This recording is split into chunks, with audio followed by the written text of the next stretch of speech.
సమాధాన కారణం ఏంటి అని చెప్పగలరా? ఆ చనిపోయిన కుటుంబం అటువంటిది, లేకపోతే ఆ రోజు ఆ ఇంటిలో పనిచేసి కుటుంబం ఏ పరిస్థితిలో ఉంది? రెండు కుటుంబాలని మేము రిపేర్ చేసుకుని మేము 17వ తారీఖు నాడు మల్లాం గ్రామంలోనే పెద్ద మనుషులుగా కూర్చుని ఇరుపక్షాలు నేను కూడా అందులో ఉన్నాను. కూర్చుని రెండు కుటుంబాలకి సమన్యాయం చేయాలని ఒక సంకల్పంతో మేము అక్కడ ఒక అంగీకారం తెచ్చాం. ఆ అంగీకారం అయిన తర్వాత ఒక 75,000 ఆ రోజు ఇవ్వడానికి, ఈ 2 లక్షల రూపాయలు అనేది ఒక నెలలో ఇవ్వడానికి కూడా పెద్దలు అందరూ కలిపి అంగీకారం జరిగింది.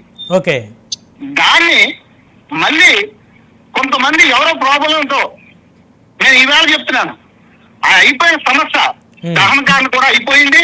ఎవరి పనిలో వాళ్ళు ఉన్నారు.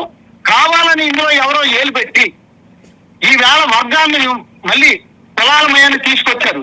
గతంలో నేను పోయిన సంవత్సరం కూడా అక్కడ ఈ 2 వర్గాల మీద ఘర్షణ జరిగింది. అప్పుడు ఈ వైసీపీ నాయకులే కదా అధికారంలో ఉన్నారు. ఆ రోజు ఎందుకు మీరు చర్యలు తీసుకోలేకపోయారు? అది నేను సూటిగా అడుగుతున్నాను. ఆ రోజు అక్కడ ఒక దళిత యువకుడు వసనాలు కోసేశారే, అదే మల్లాం గ్రామంలో మీరు ఆ రోజు దాన్ని అరికట్టలేకపోయారు. మేము జనసేన పార్టీగా ఈవేళ కులాలను కలిపే ఆలోచనతో మేము ముందుకెళ్తున్నాం. ఖచ్చితంగా అక్కడ శాంతి కమిటీ ఏర్పాటు చేసాం. ఆ కమిటీలో మేము ఏదైతే అనుకుంటున్నామో ఈ కులాలు కలిపే ఆలోచన, పవన్ కళ్యాణ్ గారి విధానాల్ని అక్కడంతా చేసి, అక్కడ కాపులు అనవండి, మా దళితులు మాలలు అనవండి, వారందరినీ ఒక తాటి మీద తీసుకొచ్చే బాధ్యత మా జనసేన పార్టీ మేము తీసుకుంటాం. ఖచ్చితంగా ఆ ఊర్లో అల్లర్లు చేస్తాను చూస్తాం. ఏదైతే ఎవరైతే ఈ అల్లర్ల కోసం లేకపోతే ఈ బహిష్కరణ కోసం ఏదో హోటల్లో టిఫిన్ అమ్మనని, చేపలు అమ్మనని ఇలా చేసిన వాళ్ళు ఎవరుంటారో వాళ్ళ మీద ఎంక్వైరీ చేసి ఖచ్చితంగా ఎంత పెద్ద నాయకులున్నా వాళ్ళని బయటకు తీసుకొస్తాం. అందులో ఏమాత్రం తేడా లేదండి.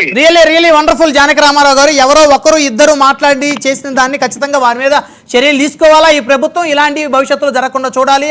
ఆ బాధిత కుటుంబానికి న్యాయం జరిగేలా చూడాలి. దీంట్లో కులాలని పార్టీలను ఆపాదించకూడదు. ఇలాంటప్పుడే అందరూ కూడా కాస్త ఓపికతోటి ఉండాల్సిన అవసరం ఉంది, పేషెన్సీగా ఉండాల్సిన అవసరం ఉంది. ధన్యవాదాలు జానకి రామారావు గారు. ఇంకా ఈ విషయాన్ని బేస్ చేసుకుని కొంతమంది వర్గాలు దీన్ని ఏదో రెచ్చగొట్టాలనో దీన్ని ఏదో పబ్బం గడుపుకోవాలనుకుంటే మాత్రం కరెక్ట్ కాదండి. అంటే వారికి ఆలోచన ఉందంటారా కొంతమందికి పబ్బం గడుపుకోవాలని? ఉందండి. మీ ఛానల్ ద్వారా నేను చాలా మందికి అప్పీల్ చేస్తున్నాను. మనం ఇప్పటికీ కూడా ఒక దళిత వర్గంలో ఉన్న వాళ్ళ అగ్రవర్ణాలు ఉన్న ఇచ్చి పుచ్చుకునే ద్వారంతో వాళ్ళు మనం కలిసి పనిచేసి పార్కోలు వెళ్ళాలి తప్పించి దీనికి మీరు అగ్గికి ఆజ్యం పోయొద్దు. జరిగిన సంఘటన ఏదైతే ఉందో ఆ సంఘటన నిజాలు తెలుసుకుని మాట్లాడమనండి ఎవరినైనా కానీ. నిజాలు తెలుసుకోకుండా మనం ఎక్కడో కూర్చుని అక్కడ ఏదో జరిగిపోతుందని చెప్పడం అయితే మాత్రం కరెక్ట్ కాదు. నిన్న ఏదైతే సాంఘిక బహిష్కరణ మీరు అనుకుంటున్నారో వారు ఏదన్నా జరిగి ఉండదు. నేను లేదని మాత్రం చెప్పడం లేదు. కానీ 12 గంటల లోపలనే దాన్ని రిమూవ్ చేసి అటువంటివి లేకుండా చేయడం జరిగింది. దాని మీద బాధ్యులైన వాళ్ళ మీద ఖచ్చితంగా చర్యలు కూడా ఉంటాయని నేను ఈ సందర్భంగా మీ ద్వారా మొత్తం మీ 99 టీవీ ద్వారా ప్రేక్షకులందరికీ తెలియజేస్తాను. Thank you very much Janaki Ramarao గారు. శేఖర్ రెడ్డి గారు క్లారిఫికేషన్ వచ్చిందా? దయచేసి ఆయన ఒకటే అన్నారు, ఈయన ఎవరైతే జానకి రామారావు గారు తూర్పుగోదావరి జిల్లాకు సంబంధించి జిల్లా కార్యదర్శి దళిత నేత, ఆయన ఒకటే అన్నారు, దయచేసి జరిగిన దాని మీద కొంతమంది పబ్బం గడుపుకోవాలని చూస్తున్నారు, అలాంటి చెయ్యొద్దు. ఒకరు ఇద్దరు అమ్మనన్న మాట వాస్తవం. వారి మీద ఎంక్వైరీ చేయడం జరిగింది, వారి మీద చర్యలు తీసుకుంటామని చెప్పేసి అధికారుల సమక్షంలో ఉన్నాం. మేము కూడా దగ్గర ఉన్నాం. బాధిత కుటుంబానికి న్యాయం జరిగేలాగా ఆర్థికంగా సాయం చేశాం. అందులో చనిపోయిన వ్యక్తి మా జనసేన పార్టీకి